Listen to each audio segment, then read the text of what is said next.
Growing up, when did you recognize that there were differences in skin color? Did somebody tell you?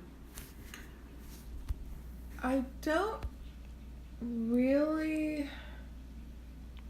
know how I recognized it. I think I saw different people's colors on TV, and sometimes we would drive through a neighborhood that had black people in it, and I lived in a neighborhood that was all white people, and so I knew they were different, and but there was really no interaction.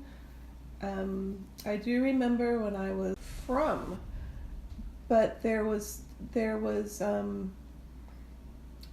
like a week where they would bring in kids from another school, and they were black and Mexican, and we wouldn't get sent to their school, but they would get sent to our school. And I just remember being like, oh my goodness, they are so different. And I I was kind of scared of them because they spoke differently and I couldn't really understand. Even though they were speaking English, it wasn't the same kind of English that we spoke, so I didn't really understand them. And I was also terrified that they would decide to send some of us to their school, and that scared me, but that never happened because they didn't do that. Okay. Did you ever confront any discrimination around you? Why or why not? What was the result? I don't think I personally confronted it because I was so young.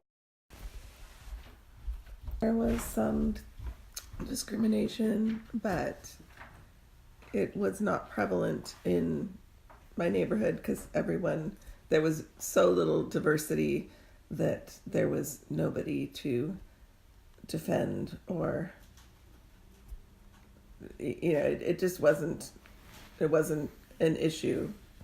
But in high school we did have kids who came from another school, a primarily minority school, but there was not racial problems because those kids all wanted to be there. It was voluntary busing, and those kids wanted to get up and come to a better school.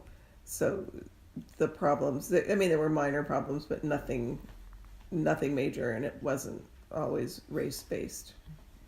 So there wasn't really an issue. Did young people respond differently from the older community regarding race?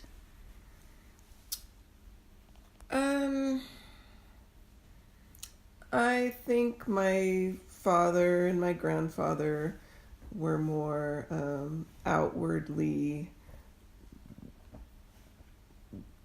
would make derogatory comments about other races, just generationally.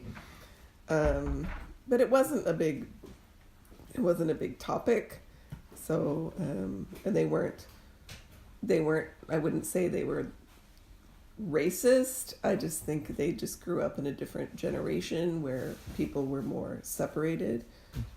But also at the time, we just lived in a neighborhood where everything was more separated. It's so much more diverse now.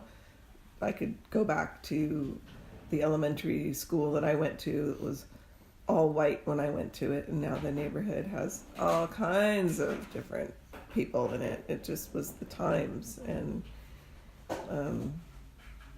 so they didn't instill a fear of different races in me, but it was just so foreign that it wasn't a daily occurrence.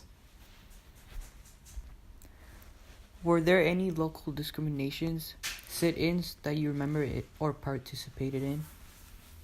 No, there was nothing I was aware of. I was too young for that sort of thing, but if it was happening, it was off my radar completely.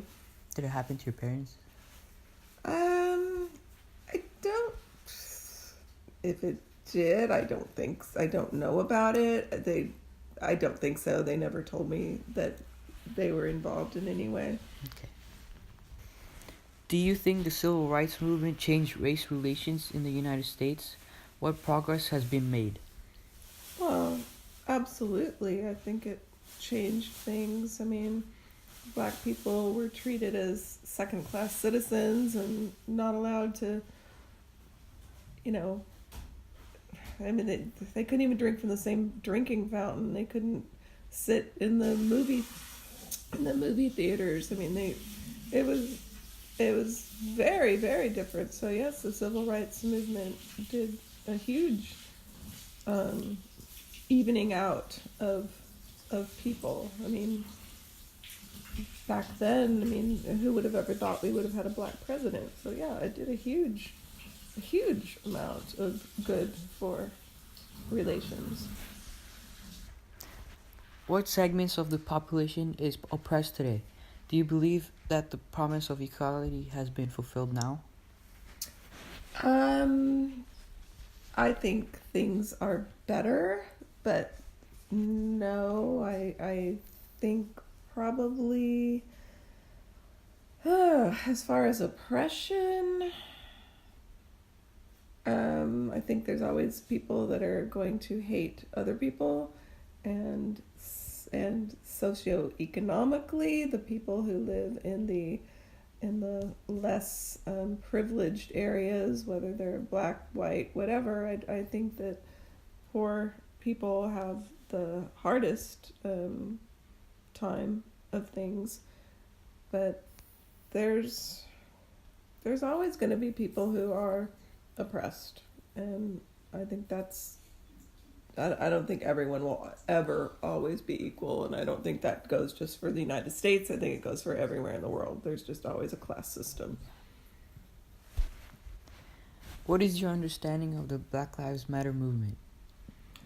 I think people just got tired of seeing unarmed black people get shot for no reason when a white person would be doing the same exact thing and not get shot. And it's very disturbing that police tend to shoot first and ask questions later more often on a black person than on a white person. But I also think that the Black Lives Matter, or maybe fringe groups of that, do themselves a disservice, because instead of having a protest that could be taken legitimately, that turns into riots and violence, and it's like they're hurting themselves more by being violent than they could by having a more positive kind of approach to things. What was the greatest accomplishment of the civil rights movement? I think integrating schools, integrating society, giving minority people the same, or access to the same opportunities that white people had. I think that's probably the biggest. It didn't make it, it still doesn't make it easy, but you could pursue a higher education, you could pursue a higher job. I mean, all these things that black people never could have done before.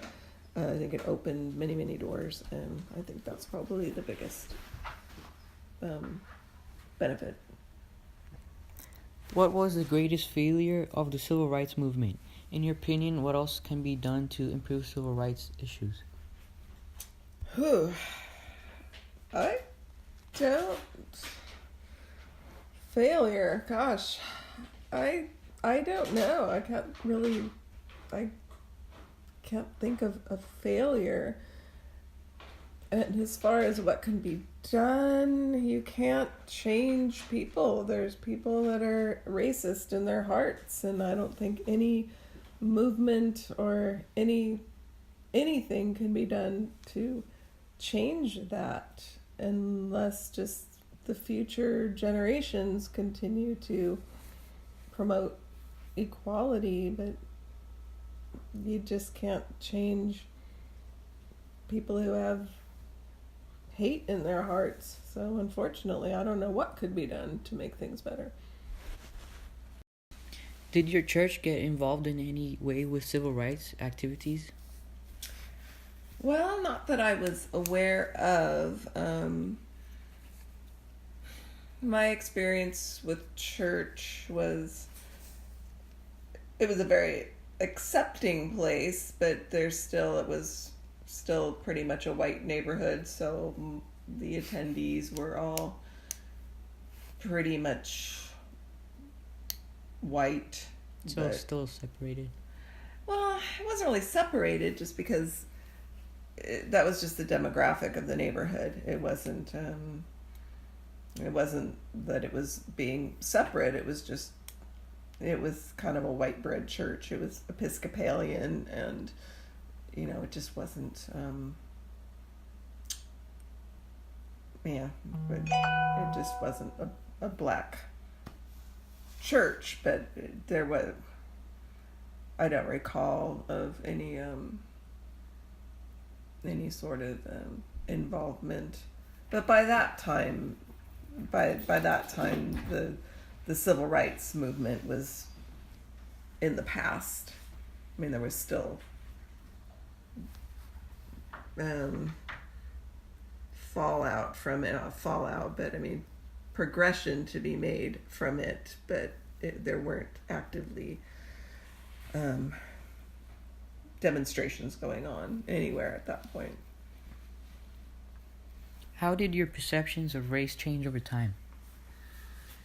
Well, I just watched the world become a more diverse place from growing up in an all-white neighborhood, and then we would have maybe one or two black families that lived in the neighborhood, and then I got older and went and joined the workforce and worked with people of all different races, and I'd never really gotten to know personally people of different races until I was out on my own and working, and it was just, everyone is basically the same. I mean, people are people, and if I didn't like someone, it wasn't because they were black.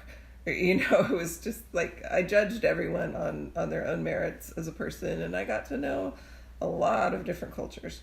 And it's I